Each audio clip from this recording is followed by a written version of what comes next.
Hello and welcome to Secure Code Warrior. In this module, we'll be looking at Insecure Direct Object Reference, a vulnerability in the insecure authorization category. We'll also go through some of the causes and preventions of this vulnerability. When an application gives users access to objects based on users' applied input, attackers can bypass authorization requirements and access resources directly in the system. Generally, this vulnerability is very easy to exploit. Attackers simply modify the value of an accessible parameter, such as the user ID or personal data, which directly points to an object.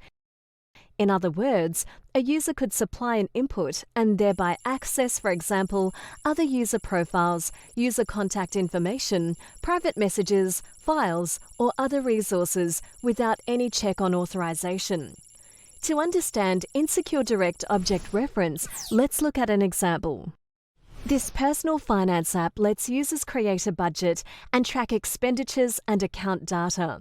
Unfortunately, it has no authorization checks on the back-end API, which has produced an insecure direct object reference.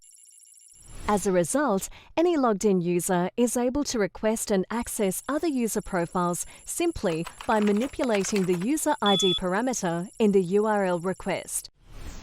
An attacker takes advantage of this vulnerability to access the financial data of other users in the app.